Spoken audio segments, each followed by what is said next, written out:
Tapi aku dengar-dengar katanya udah ada yang tahu ya hubungan antara si Ugo dengan Yuli malah mendukung ya, dimanfaatin buat datang ke Amerika tuh bener nggak sih? Benar Ya, itu, benar. benar, benar. Siapa itu Kak Lia? Coba Kak Karena Lia ini siapa sih orangnya? caranya orang-orang yang ada di Sofiatul. Amerika, yang tinggal di Amerika, supaya dia disponsorin, dibayarin untuk ke Amerika, Coba gitu loh. diceritain dulu Kak Lia, Sebenarnya maksud diceritain dulu maksud lagi. dan tujuan utamanya itu ketemu dengan Bang Edis. Jadi Ugo itu cuma dimanfaatin aja untuk bisa ke Amerika. Ugo itu masih Sabar polos Tante Ija, ya. sabar Tante Ija. Coba diceritain ulang lagi Kak Lia. Diceritain Jadi, ulang lagi Kak Lia. jadi gini ya. Waktu itu saya dapatkan datanya. Inilah makanya mereka ini ya hatinya licik, tapi Tuhan bukakan jalan. Kita tuh banyak cara untuk membongkar mereka sebetulnya. Tapi kita kan punya hikmat untuk tidak gegabah gitu. Setelah saya pakai tim saya, data yang saya tarik itu saya kaget. Ternyata Sofiatul itu sudah lama tahu Yuli itu sudah punya suami. Dan pada saat itu lagi heboh-heboh nih Yuli nih kan di TikTok. Si Sofiatul bilang sama si Yuli, Yul, gimana lah caranya kamu tuh ambil hatinya Ugo supaya kamu bisa datang ke Amerika. Ya, Niko, mau nanya Niko. Kan selama ini kalau kita lihat Kodondi ini kan diskusi sampai tengah malam, bahkan sampai subuh nih. Kok bisa ya dengan kondisi ya yang usia terus bertambah tapi malah tambah fit terus, tambah semangat. Tua maksudnya. Ya kan usia pasti nambah, kok nggak mungkin berkurang Iya, kan. iya, iya. Nah, apa tuh rahasianya Niko? Rahasianya nih, Apa tuh Go? madu Maudi. Wah, ini madu asli murni oleh mualaf HMC. Ini jerigen kecil ini isinya 500 gram ya, setengah kilo berarti ya. Madu ini juga sebenarnya buat orang-orang yang berpikir, kok bisa begitu? Di Quran udah sebutin, Quran surat An-Nahl ayat 68 69, coba. Jadi Allah SWT memberikan ilham pada lebah untuk membuat sarang di pohon dan sebagainya, makan dari buah-buahan dan dari perutnya keluar minuman yang mengandung obat buat menyembuhkan manusia. Tuh, Masya Allah. Luar biasa. Jadi kalau kita minum madu sama aja kita berpikir gitu bahwa ini adalah sebuah minuman yang sangat-sangat bermanfaat buat manusia. Jangan lupa beli ya, jangan lupa komisi ya. Jadi rasanya minum madu kok supaya fit terus ya. Iya dong, iya. Bahkan madu, ini pengalaman pribadi ya. Dulu ketika mama saya sakit diabetes, kan ada luka di kakinya. Saya malah diajarin sama dokter yang merawat lukanya untuk mengolesi dengan madu. Setelah dirawat, kita olesi dengan madu. Itu ternyata juga menyembuhkan, Masya Allah ya. Jadi memang luar biasa ya, bahwa madu ini banyak manfaat buat manusia. Mantap. Assalamualaikum warahmatullahi wabarakatuh. Assalamualaikum warahmatullahi wabarakatuh. Berjumpa lagi dengan Berita Apologet ya. Channel akan memberitakan segala macam dinamika dunia perapologetikan. Makin seru teman-teman ya. Saling bongkar-membongkar dan saling hajar-menghajar antar polikardus ini. Dan di sini lewat konflik-konflik tersebut kita bisa belajar bahwa tidak ada yang namanya kedamaian, tidak ada yang namanya sukacita di dalam ajaran mereka. Yang ada hanyalah bentrokan, keributan sepanjang masa. Apakah kalian masih mau menjadi umat yang seperti itu? Silakan kalian nilai sendiri ya. Dan di kesempatan ini kita akan membongkar sekaligus membahas tentang satu data, satu kabar yang baru kita dapatkan mengenai ngerinya Sofiatul ini ya. Jadi Sofiatul ini bisa dibilang dalang dari segala penghujat yang bermunculan belakangan ini. Kalau dulu ada namanya Tan Paragi teman-teman. Tan Paragi disebut sebagai bapak dari para penghujat-penghujat. Dan sekarang gelar tersebut diambil oleh Sofiatul. Sofiatullah yang menjadi dalang dari munculnya penghujat-penghujat ini. Apalagi dia menjanjikan bisa membackup mereka dengan uang dan juga kabur ke Amerika. Ini membuat makin banyak orang-orang yang tertarik untuk menghujat Islam lantaran himpitan ekonomi yang membuat mereka tidak punya pilihan selain bekerja menjadi penghujat. Jadi Sofiatul memanfaatkan orang-orang pengangguran yang nggak punya pekerjaan, yang nggak punya harapan dalam hidup untuk menjadi penghujat Islam. Dan kita dapat kabar bagaimana Sofiatul demi ambisinya menambah personel apologet kumpul kebo yang akan menjadi anggota di rumah kumpul kebo Edis. Jadi kita tahu Edis sudah membangun yang namanya rumah kumpul kebo. Dan tentu saja rumah kumpul kebo tidak mungkin bisa disebut kumpul kebo, nggak bisa disebut rumah kumpul kebo kalau nggak ada membernya.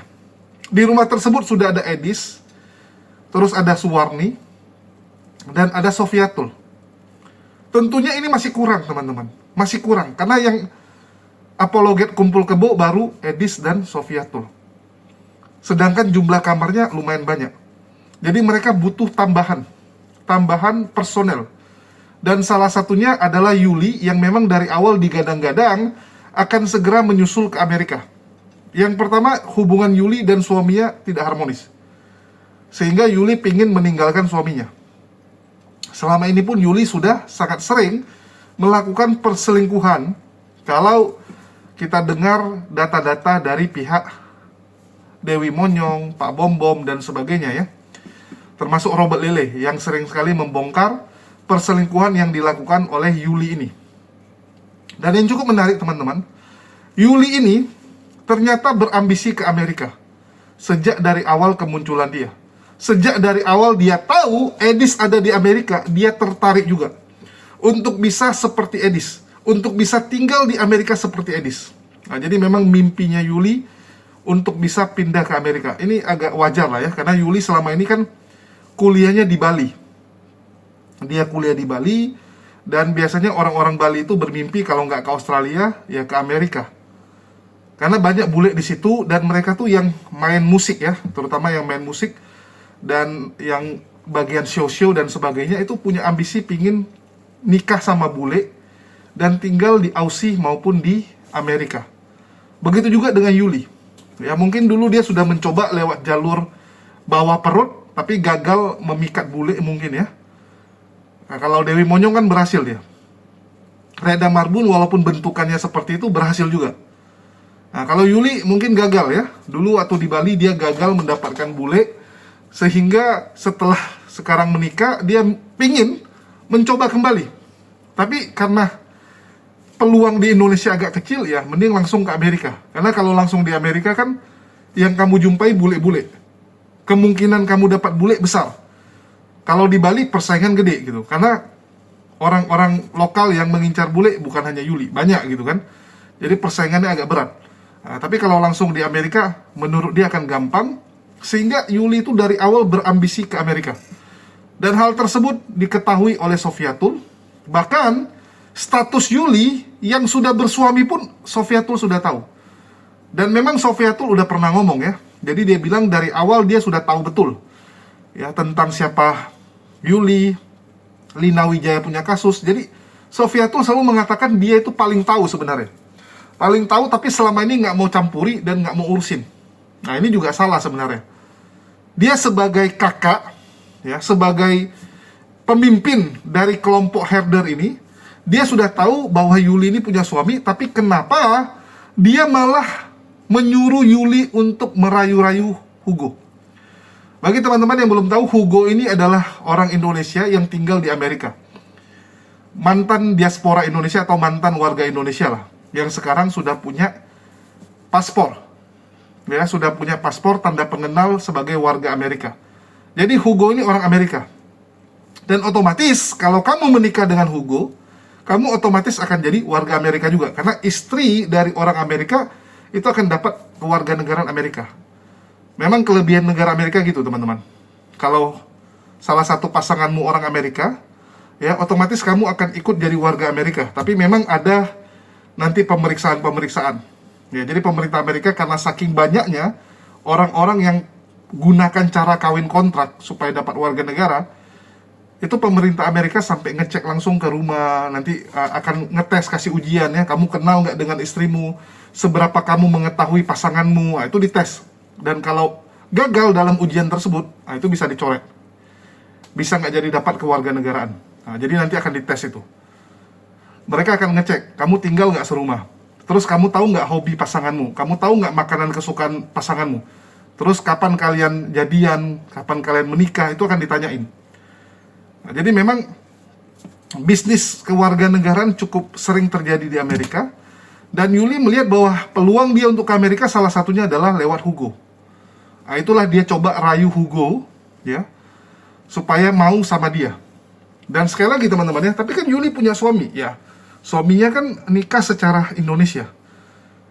Kalau Yuli ngaku dia lajang, ya, seperti yang selama ini dia lakukan gitu kan, mengaku lajang, mengaku belum pernah menikah, bahkan kepada Bu Karyana yang pernah ketemu langsung secara fisik dengan Yuli aja mengaku masih lajang. Ada videonya kan. Nah, jadi kalau Hugo nikahi dia, maka pemerintah Amerika tetap akan ngasih pernikahan mereka sah gitu. Karena kan nggak mungkin pemerintah Amerika ngecek kamu ini istri orang atau enggak. Gimana cara pemerintah Amerika cek? Nggak mau tahu. Yang penting kamu datang menikah di Amerika langsung dikasih itu. Nah, itulah kenapa Yuli ngotot untuk merayu-rayu Hugo dengan segala jenis rayuannya lah. Dan memang Yuli ini terkenal jago dalam merayu pria-pria oten, teman-teman. Bahkan Pak Wahyu Ilahi itu pernah jadi korban kelepek-kelepeknya Yuli. Ngeri ini teman-teman ya. Mungkin dukunnya jago ini Yuli ya. Walaupun tangannya keriput ya, kalau kalian lihat kan tangannya keriput. Walaupun tangannya keriput ya, tapi jago membuat orang jatuh dalam pangkuan Yuli. Nah, ini ajiannya nih mantap ini nampaknya ya. Karena kalau oten-oten ini kan memang sangat identik dengan ilmu-ilmu hitam teman-teman. Ya mereka tuh nggak peduli dan mereka tuh memang sangat dekat dengan kuasa-kuasa roh gitu kan. Mereka tuh kan dikit-dikit bahasa roh, pokoknya roh ya, roh gelap, roh goib, roh apapun lah. Nah, itu mainan mereka teman-teman. Jadi kalau untuk membuat orang kelepek-kelepek ya itu pasti bisa dilakukan. Masa Reda Marbun yang mirip Bemo mereka bilang, ya wajahnya mirip Bemo bisa dapat bule. Apalagi Yuli kan gitu. Nah, ini menarik. Dan ini semua dibongkar ya oleh kubu sebelah. Bahwa Coki sendiri juga mengatakan saat dia ada di Al Hayat, dia masih gabung sama Sofiatul, dia adalah orang terdekatnya Sofiatul ya. Coki ini orang terdekatnya dulu. Itu juga mengakui bahwa Sofiatul dari awal sudah tahu tentang Yuli yang punya suami, tapi sengaja membiarkan, bahkan dialah yang menganjurkan dan menyuruh Yuli untuk merayu Hugo ini. Nah, kan biadab ini teman-teman. Ya. Kamu udah tahu temanmu ini punya suami, tapi kamu jerumuskan dia, kamu ajarkan dia untuk menjadi pesundul. Nah, jadi memang ajaran pesundul ini mereka nih teman-teman ya, ngeri. Orang diajarkan untuk jadi pesundul pula. Kita dengarkan dulu lah ya. Tapi sebelum itu, jangan lupa siapkan cemilan dan minuman termantap. Ya bagi teman-teman, jangan lupa dibeli Maudi Madu. Ini meningkatkan daya tahan tubuh kalian dan sangat baik untuk anak-anak kalian. Supaya anak kalian jangan seperti oten-oten yang agak-agak akalnya mati teman-teman ya. Jadi supaya anak kalian akalnya jangan mati, supaya jangan gampang dimurtadkan, berikanlah minuman-minuman yang bergizi, ya, makanan-makanan yang sehat. Dan salah satunya adalah Maudi Madu. Ini produk madu buatan kita. Harganya sangat terjangkau, mulai dari 40-an ribu kalian sudah bisa dapat madu asli seperti ini. Ya, link pembelian sudah ada di deskripsi teman-teman. Ini untuk perkasa. Madu hitam baduy untuk perkasa. Terus kita juga ada kopi teman-teman ya. Kita jualan kopi juga. Ini Robusta Premium teman-teman ya. Robusta Premium yang kita jual. Silakan kalian coba, dijamin maknyus ya, dijamin akan ketagihan karena kopi biasanya banyak yang minum. Oke, kita dengarkan dulu. Orang-orang yang pernah saya sakiti, Tante Ija bukan orang. Loh, emangnya dia pernah nyakitin saya apa? Saya tanya dulu. Hah? Intan Ya, saya tanya pokoknya dulu. pernah disakitin. Harus ada kejujuran. Emangnya kamu pernah ngapain? Jangan saya yang mendikte, harus dia yang ngaku. Emangnya kamu pernah ngapain saya? Gitu. Ya berarti dia sudah ngaku pernah nyakitin Ya. orang. Tante Ija pernah sakit hati nggak karena dia? Oh, kalau saya mah bersenang-senang kok dia ngatain saya Oh, jangan, bersenang-senang. Tante Ija, kalau Semakin itu saya jangan. dikatain tuh Oke. semakin rezeki saya semakin banyak. Langsung. Saya semakin dikatain, saya semakin dihina, saya semakin difitnah, dibikin hoax. Itu rezeki saya makin banyak, makanya saya seneng. Ayo bikin hoax lagi, muka saya diancur-ancurin lagi, kayak monyong-monyong lagi, dikata-katain lagi ya. Itu saya seneng banget karena semakin mereka ngata-ngatain saya, ngejelek-jelekin saya, bikin muka saya monyong-monyong, bikin apalah pokoknya AI yang nggak keru-keruan ya. Dan saya kan cuma ketawa doang kan. Itu justru membuat berkat saya semakin berlimpah, teman-teman. Amin, amin, amin. Ya. Berarti permintaan maafnya dia itu khusus untuk teman ya. Tetapi saya pertanyaan di sini, apakah bekas teman juga? Karena Ibu Winef ini kan bekas teman ya kan? Oh, nggak Kalau ada, misalnya di nggak situ ada ada bekas dibilang teman, bekas oh teman. nggak ada bekas teman. Oh iya Nggak iya ada iya. dibilang bekas teman. Lanjut. Ya. Hanya teman-teman, nggak ada bekas-bekas teman, nggak ada. Ada apa ini? Aku baru balik nih dari belakang. Kenapa? Ya udah kau ikutin aja dulu. Ini mengenai si herder, siapa namanya Babu Jerman yang bilang minta maaf teman-teman. Ternyata dia bilang aku minta maaf ya cuma kepada Tobias saja, anjing babi gitu. Oh, ya kan orangnya memang suka asbun. Makanya kan tadi Bang Arnold bilang nanya, Bu Winov nanya gitu kan. Teman-teman berarti termasuk saya? Enggak, saya bukan temennya. Amit-amit jabang bayi kalau saya punya teman jelek kayak gitu ya. Maaf ya, saya nggak punya teman-teman yang jelek gitu. Saya pilih-pilih kalau punya teman. Jangan sampai kalau foto sama saya nanti dibilang, Ce, itu pembantunya atau temennya gitu loh. Jadi jangan sampai. Ini Sister Minayang tahu nggak kalau dia pernah di roasting juga? Tak dulu. Semalam kan wajahnya Mina dipajang di situ tuh. Nah, tahu itu dia. dia, Inu. Ya, jadi kalau saya gitu, saya kalau berteman itu milih-milih. Terutama kalau saya berteman sama cewek-cewek ya. Saya nggak mau kalau berteman itu yang ya maaf yang muka-mukanya kayak muka pembantu gitu loh ya. Takutnya nanti kalau lagi foto bareng-bareng gitu kan nanti ada yang nanya, Ci, kok pembantunya ada di sampingnya? Jadi Tapi supaya- begini Bu Ija, pertanyaan saya begini, kalau memang dugaan kita mengatakan bahwa Reda dengan Yosef ini tidak kawin, artinya statusnya Reda ini di rumah Yosef apa? Karena kalau tidak kawin ya gimana tuh Tante Ija? Ya hidup bersama aja, hidup bersama, Oh, saling tukar iya, lendir iya, saja. Mantap. Hidup bersama saja. Bang Coki tolong tunjukkan dong jari. Ya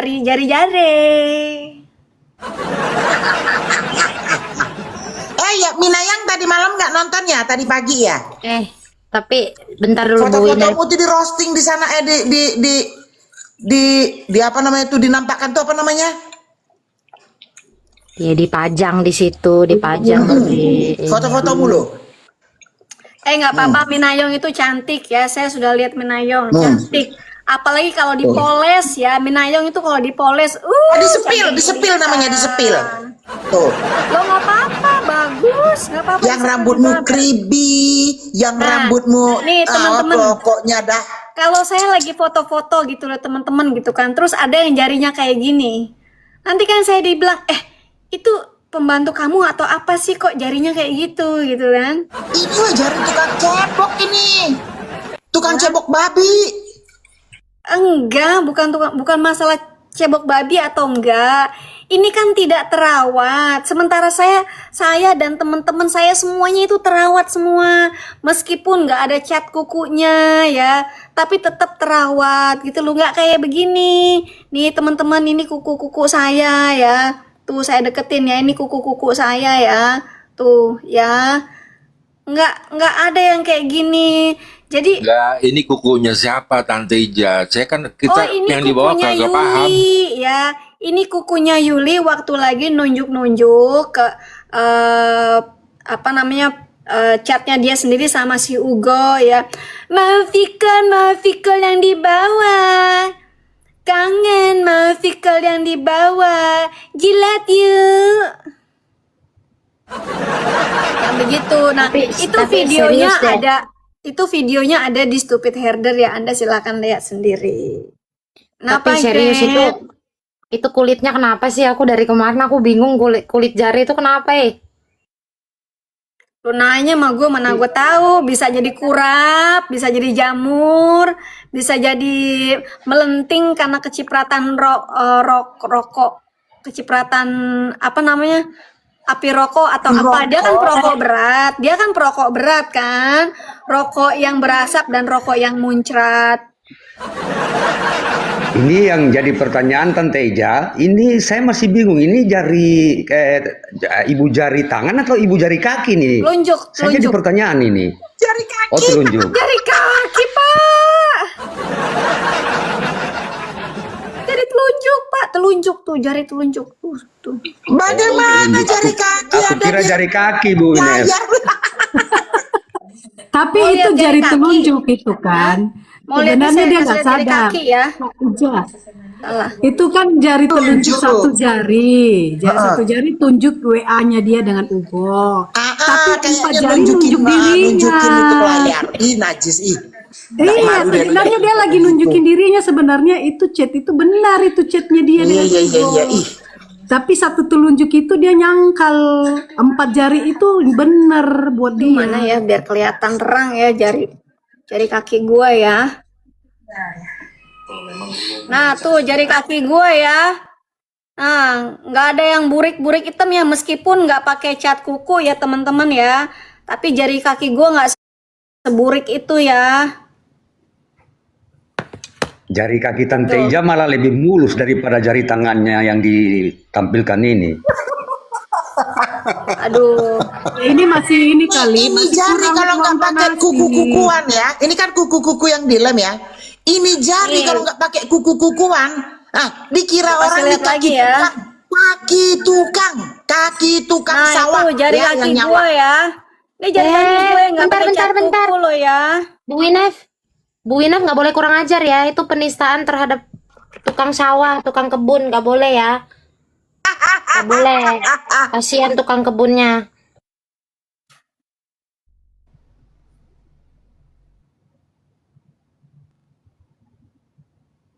Memang si siapa nih yang punya jari itu ya. Memang dia licik memang. Jadi dia sengaja pancing si Ugo kangen, mau vicol di bawah gitu kan. Supaya si Ugo tuh tidak masuk di saat saya telepon dia sambung dengan Yesi dan Markus. Itu liciknya dia di situ. mancing Ugo. Bukan Bu. Salah lagi kau. Kenapa dipancing begitu? Ya, supaya Ugo transfer. Ya. Coba tanya sama si Ugo, udah transfer berapa ke Yuli? Ayo. Ya sekalian lah itu Kak.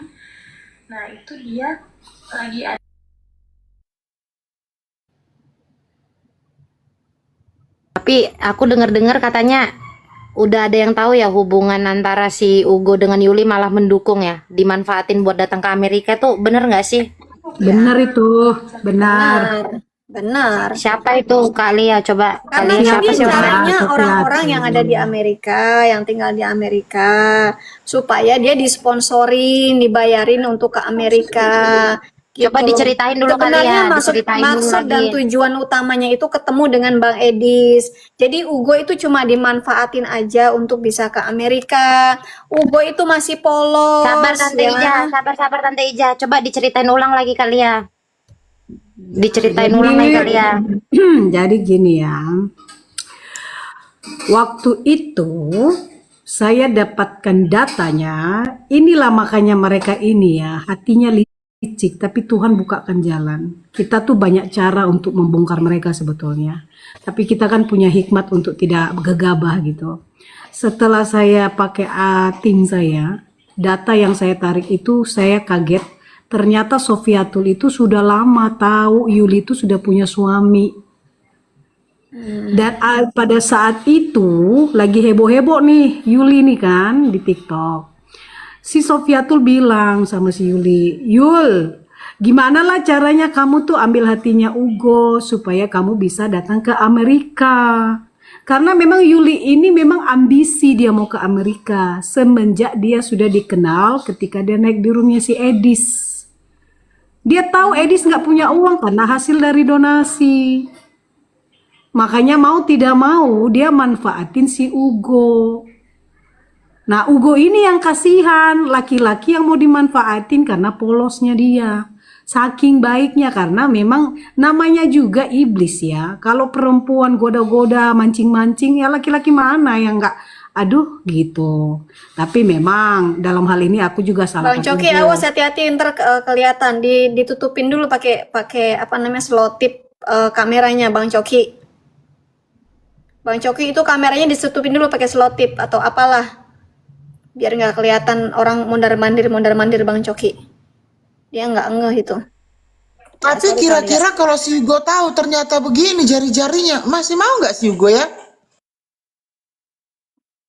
Masih lah, gimana nggak masih lah. Andaikan saat itu kita nggak bongkar dan kita nggak bicara dengan si Ugo pengakuannya dia, mungkin sampai hari ini saya nggak tahu, ada kemungkinan, ini dugaan ya, ada kemungkinan masih komunikasi tapi tidak seperti dulu lagi. Ada kemungkinan. Kalaupun tidak ada komunikasi dan itu mungkin Ugo sadar bahwa dia selama ini sudah salah, ya berarti baguslah. Nah, pada saat dia bangun komunikasi dengan Yuli, kan pengakuannya dengan ketidaktahuannya dia. Jadi dia kan pacaran dengan Yuli. Tapi dalam hasil chatting-chattingannya dia kan sempat bilang sama Yuli, "Yang, jangan sampai ada orang yang tahu ya." Nah, saat itu kan saya bilang sama si Ugo, kamu udah nggak bisa mengelak lagi Ugo. Kami sudah dapat bukti yang akurat. Mau nggak kita bongkar-bongkaran? Nah saat itu kan dia sendiri bilang oke saya siap untuk mengakui. Akhirnya kan kita suruh dia live kan waktu itu. Gitu. Sebenarnya itu sudah terjawab bahwa memang Yuli ini berselingkuh. Dia menuduh saya, padahal dia yang Dan pelakunya. Sofia tuh tahu ya. Sofia tuh tahu kalau Sofia Yuli tahu. sudah married dan Iya. Sofia tuh meminta Yuli untuk memanfaatkan Ugo supaya bisa disponsori ke Amerika gitu ya. Betul. Ini kan biadabnya nih Sofiatul nih. Biadab ini Sofiatul ya. Sudah tahu itu perempuan sudah punya suami tapi dianjurkan untuk selingkuh. Biadab ini Sofiatul.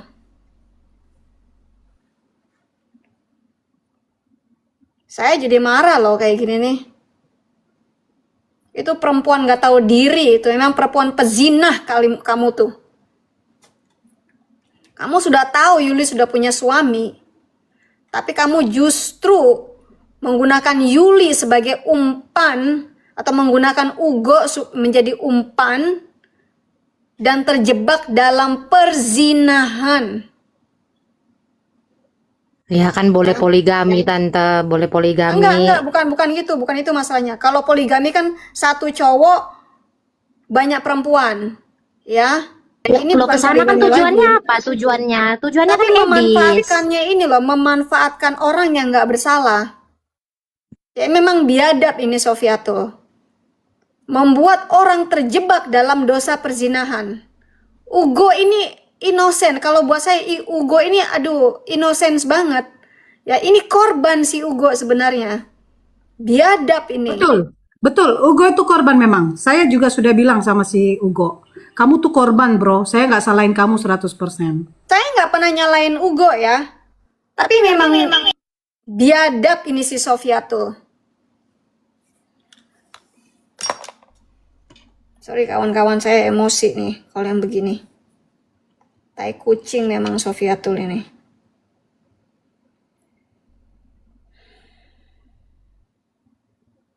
Lanjut dulu guys. Gue sampai gregetan ya.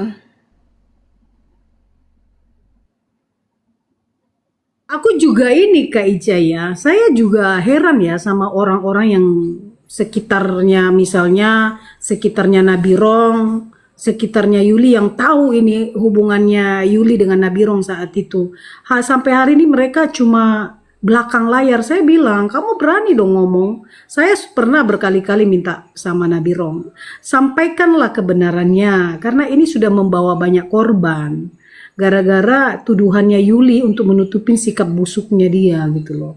Kita kan kasihan orang yang tidak bersalah dijadikan bersalah. Seperti Ugo contohnya juga kan terbukti. Aku salut sama Ugo karena dia berani. Dia buka live dan dia mengakui itu. Itu saya salut di Harusnya situ. Ugo ke Berarti sini dia nih. Harusnya gentleman. Ugo ke sini. Ya. Bongkar sekalian. Iya, jadi saya bilang sama Ugo, kamu semangat bro, saya nggak salahin kamu karena kamu tidak tahu, harusnya pelajaran buat kamu. Saya juga Kalau bilang kamu, sama Ugo, ini bukan kesalahan kamu. Gitu loh. Kamu cuma dimanfaatkan. Jadi kamu mendingan jujur, kita akan bela dia, kita akan lindungi dia. Kita akan bongkar ini semua sindikat-sindikat.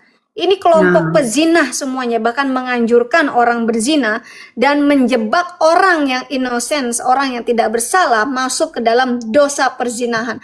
Makanya Luisa bilang, ya Ugo itu nggak kayak gitu. Ya Ugo bukan tipe yang kayak gitu. Memang bukan, saya tahu Ugo itu innocent, nggak kayak gitu-gitu. Tapi memang yang perempuan ini kan pemancing, sudah berpengalaman kan. Perempuan-perempuan ini semuanya sudah berpengalaman bagaimana memancing laki-laki terjebak dalam dosa, terikat dengan wanita dengan menggunakan seksualnya. Ya. Sama kayak Sofiatul. Sofiatul nggak akan laku itu jualan life insurance policy-nya kalau dia nggak jualan tanda tangan di atas perut. Semua orang tahu deh gimana menjual life insurance di Indonesia. Ya. Semua orang tahu. Kalau Anda yang tahu, terutama Anda yang di kota-kota yang di Jakarta ya, menjual asuransi hidup, apa sih kalau di Indonesia namanya? Kalau di kita kan life insurance ya. Itu kalau maaf ya, nggak buka selangkangan. Asuransi jiwa. Hah? Asuransi jiwa. Asuransi jiwa ya. Asuransi jiwa. Kalau nggak buka selangkangan nggak akan gol. Saya tahu banget itu karena teman saya juga di situ. Apalagi life insurance yang terkenal seperti Prudent ya atau New York Life. Itu kan yang mahal-mahal, itu kan Amerika punya. Ya kalau nggak buka selangkangan, nggak buka celana dalam itu nggak bakal bisa go. Ya lanjut teman-teman, gue emosi aja sih. Jadi gini, Kalau gue lanjut ya. bentar dikit aja Pak Coki, dikit aja. Ya, Kalau agen asuransinya laki-laki gimana Tante? Kebanyakan rata-rata yang perempuan. jadi marketing tuh Kebanyakan perempuan semua, Gret. Ya, laki-laki biasanya nggak begitu apa ya? Nggak banyak lah. Nggak. Ya traktir makan lah Iya. paling tidak. Kalau laki-laki biasanya dipakai untuk targetnya ke perempuan-perempuan kaya. Gitu. Tapi kebanyakan itu agen-agen tuh perempuan. Jarang banget laki-laki. Kalau laki-laki juga harus ganteng, harus keren. Kalau mau jadi marketing ya. Itu udah lumrah lah, udah dari zaman dulu. Udahlah itu nggak usah dibahas. Jadi gini, gue mau ngomong sesuatu ya. Kan Bu Lia untuk kemarin kan bilang, ya kalau Sofiatul itu sebenarnya tahu semua, gitu loh. Ya sekarang begini, si Sofiatulnya juga bejat kok, ya. Untuk mencapai sesuatu dia nggak peduli tuh mau pakai orang bobrok kayak mau pakai orang bersih kayak nggak peduli, yang penting tujuannya dia satu, target tercapai. Nah Yuli tetap dipakai di situ gitu loh. Jadi background seseorang juga menentukan ya, jadi jangan kita lihat. Mereka sebenarnya saling memanfaatkan. Iya, Mereka saling ini memanfaatkan dan saling menutupi, paham nggak? Ya, Saling betul. menutupi. Jadi pemikiran kita gini loh ya, Bu Lia ya. Jangan kita berpikiran orang itu bersih, ya. Apalagi dari karakter, dari cara ngomong, selalu dia wibawa, ini segala macam. Kayak contohnya aja si Skala tuh. Cara ngomongnya kan wise, kayaknya Goblok. apa edukasi ya kan. Tapi giliran ngelihat ngelihat nonotnya si siapa si Yosef, Yosef. nafsunya bukan main gitu. Bukan nonot, Pak Iya. Coki. Masih pakai baju lengkap tertutup. Fantasinya udah lihat Iya. kemana-mana. Ini nafsunya gede-gede loh semua mereka tuh. Kayaknya makanya kita jangan lihat cara ngomongnya kayaknya wise, educated, ya kan, menasehati, ya kan, ya enggak. Pakai nama aslinya dia aja dia nggak pernah mau. Nih, selalu tertutup, jadi tidak on cam. Wadidaw teman-teman ya. Jadi memang perlendiran itu hal yang identik dengan mereka. Dan bagi mereka itu hal yang biasa. Segala cara itu harus dilakukan demi ambisi mereka. Jadi memang Yuli dan Sofiatul ini cocok karena mereka tipikal yang bisa melakukan segalanya teman-teman. Ya, bisa melakukan segalanya. Termasuk ya dengan cara-cara ya bisa dibilang VCS ya, terus rayu-rayu dengan ya di bawah perut gitu kan. Nah, jadi memang mereka terkenal akan kemampuan ini. Bahkan kita sering juga mendengar mereka itu mengajak orang murtad dengan tawar-tawaran yang di bawah perut kan. Sering ya. Sering saudara-saudara muslim kita tuh akhirnya murtad gara-gara apa? Gara-gara yang di bawah perut. Ini ngeri teman-teman. Jadi mereka ini memang terstruktur yang seperti ini. Dan sudah disampaikan oleh Sofiatul bahwa ada organisasi di belakang dia yang menyiapkan ini semua, mendanai ini semua, dan menskenariokan ini semua. Mereka nggak takut karena memang di backup teman-teman. Ya, kelakuan mereka ini di backup. Dan menurut mereka ini semua demi kemuliaan Tuhannya. Jadi yang namanya demi kemuliaan Tuhan memang diperbolehkan. Ya. Jadi dibilang kan boleh berdusta dalam segala hal. Betul nggak? Ajaran mereka itu kan yang penting demi kemuliaan Tuhannya, kalian diperbolehkan untuk berdusta. Itulah yang dia lakukan. Oke? Sadis teman-teman. Bahkan for your information, Sofiatul itu ternyata waktu di Indonesia adalah agen asuransi. Dia agen asuransi. Dan bagaimana cara dia supaya dapat nasabah? Dia sering menjual dengan cara teken di atas perut. Ya. Jadi orang-orang asuransi atau orang-orang yang biasa di dunia asuransi pasti tahu istilah teken di atas perut ya. Jadi tekennya di atas perut. Itu dilakukan oleh Sofiatul teman-teman. Dan dia mendidik timnya. Ya, jadi Sofiatul tuh punya tim. Dia punya bawahan. Bawahan-bawahannya itu juga diajari hal yang sama. Timnya diajari yang sama. Kalian kalau mau dapat banyak nasabah, banyak orang masuk asuransi kalian, yuk teken di bawah perut. Ya, tekennya di perut teman-teman. Ngeri ini. Jadi memang sudah terbiasa. Sudah terbiasa teman-teman. Dan kalian tunggu saja kejutan yang akan kita lakukan teman-teman ya. Jadi kalau bulan lalu ya, ini kan udah bulan Juli ya. Kalau di bulan Juni kemarin kan kita ada main ke tempat Edis, di mana kita mengunjungi mamanya Edis atau mertuanya Edis ya. Di situ terungkap banyak fakta, terungkap bahwa Edis selama ini menipu ya, selama ini Edis ini hanya mau kondo ya, sudah terbongkar. Nah, nanti kita akan lakukan yang lebih luar biasa lagi teman-teman. Jadi stay tune dan mohon dukungannya yang pasti teman-teman ya. Karena segala yang kami lakukan ini bisa berhasil atau tidak ya tergantung dukungan dari teman-teman juga. Kalau banyak yang dukung, alhamdulillah ya kita bisa lancar melaksanakan kegiatan-kegiatan kita. Terus kembali kepada Sofiatul. Jadi saking bencinya Sofiatul kepada Islam dan saking pengennya dia Islam hancur, ini nggak peduli dengan yang namanya akhlak, adab, ya perjinahan, itu udah hal yang biasa sama dia. Dan kita juga tahu bahwa si Sofiatul ini punya anak ya, yang bernama Abigail yang kurang lebih sekarang umur 11-12 tahun, dan nggak jelas bapaknya, ya nggak jelas bapaknya. Untung itu perempuan anaknya. Kalau laki mungkin nanti dijadikan Tuhan juga sama mereka. Dijadikan Tuhan salah-salah ya, nggak punya bapak soalnya kan. Nanti Sofiatul bilang, wah saya dijumpai oleh sosok putih berjubah gitu kan, kakinya kotor gitu kan, pakai kolor. Nah, karena pakai kolor saya nafsu melihat kolornya, saya penasaran dengan yang ada di balik kolornya kan, bisa ya. Ya, Sofiatul jumpa yang pakai kolor gitu kan, itu akan mengundang Sofiatul untuk penasaran dengan yang di balik kolor tersebut. Dan akhirnya apa? Terjadilah gitu. Di dalam mimpi. Di dalam mimpi terjadinya, tapi nanti hamilnya nyata. Ya, hamilnya nyata. Nah, ini kelebihan dari Sofiatul itu. Dan semoga ya teman-teman, lewat video-video yang kita tampilkan, bukti-bukti yang kita tampilkan, Semoga teman-teman bisa ambil hikmahnya, terutama orang-orang yang masih menganggap bahwa Sofiatul, Yuli, Edis ini orang baik. Semoga kalian bisa belajar lah teman-teman ya. Dan sekali lagi, saya nggak memaksa atau menyuruh kalian mempercayai saya, tapi kalian bisa sendiri menganalisa dari data-data yang saya tampilkan. Ya, apalagi ini kan antar sesama Kristen nih. Ya, memang pasti ada yang ditambah bumbu kecap. Saya nggak pungkiri itu. Pasti setiap kubu ini ada tambah bumbu kecap.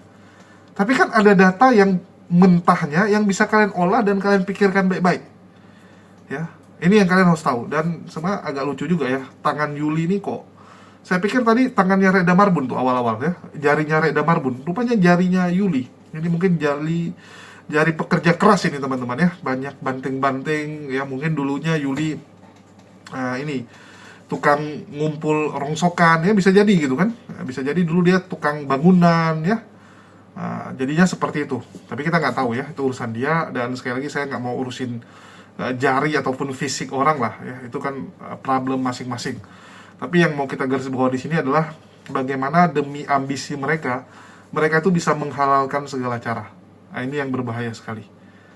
Dan Sofiatul waktu zaman CIA pun dia itu nggak segan-segan untuk ini menyuruh ya, dia merekomendasikan teman-temannya yang perempuan supaya lebih intens komunikasi dengan yang muslim, terutama pria-pria muslim, apologet Islam yang muslim untuk dirayu. Dan saya pernah teman-teman, saya pernah beberapa kali di-chatting oleh kelompok mereka, dan Sofiatul ada di situ saat itu, karena udah zaman CIA saat itu ya, zaman CIA. Dan saya sering di-chatting juga oleh perempuan-perempuan Kristen, bahkan di video call dan apalah gitu kan. Saya setiap di video call saya pakai kamera belakang, saya tutup hitam gitu. Atau enggak pemandangan, saya bukain gitu kan. Bahkan ada yang nantang ketemu dan sebagainya gitu. Nah, jadi memang cara-cara seperti itu biasa mereka lakukan, terutama kepada target-target yang memang dianggap ya harus mereka dapatkan. Itu kerjaan dari para apologet Polycardos ini. Jadi saya nggak terkejut kalau Yuli yang punya suami itu sampai merayu-rayu orang lain. Udah hal yang biasa mereka lakukan. Karena bagi mereka kan dosanya sudah ditebus. Sama kayak RK, si Rudal Kudus. Dengan gampangnya bilang apa? Saya sudah sakramen tobat.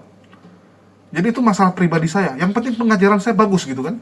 Mereka itu selalu mencoba memisahkan antara akhlaknya dan pengajaran. Padahal kita sedang bahas agama loh. Bukan sedang mengajarkan memperbaiki motor gitu kan. Nah, kalau mekanik, selama dia jago buat motornya, perbaiki motornya, mau kelakuannya bejat sekalipun, mau dia punya ya banyak dosa-dosa, sering ngelonte sekalipun, ya sering punya banyak pesundal, orang nggak peduli, yang penting kerjaan dia beres. Betul nggak? Kalian punya bengkel misalnya, kalian peduli nggak mekanik kalian ini sering pakai pesundal atau tidak? Ngapain? Yang penting kerjaan dia beres. Begitu juga saya punya restoran, saya punya koki. Ya saya nggak akan peduli pribadi koki saya. Yang penting masakannya enak, rapi, dapur bersih, udah. Oke? Yang lain saya nggak akan urusin pribadinya. Tapi yang kita bahas ini agama. Ya, ini agama teman-teman. Nggak bisa sembarangan. Nggak bisa sembarangan yang namanya agama ini. Oke? Jadi tolong sadarlah kalian. Ya, tolong sadar. Dan semoga teman-teman Kristen yang nonton video-video ini bisa tercerahkan bahwa mereka ini tidak mewakili kekristenan. Mereka ini malah sedang merusak kekristenan dari dalam. Dan mereka-mereka inilah yang menghancurkan Kristen sesungguhnya. Mereka inilah penghujat kekristenan. Ya. Mereka ini penghujat. Dengan akhlak mereka, dengan tingkah laku mereka, itu Kristen benar-benar sangat dirugikan. Bagaimana dulu misionaris datang ke Indonesia, ya, menunjukkan ajaran Kristen dengan cara apa? Kasih, berikan bantuan, pengobatan, ya, ngajarin orang.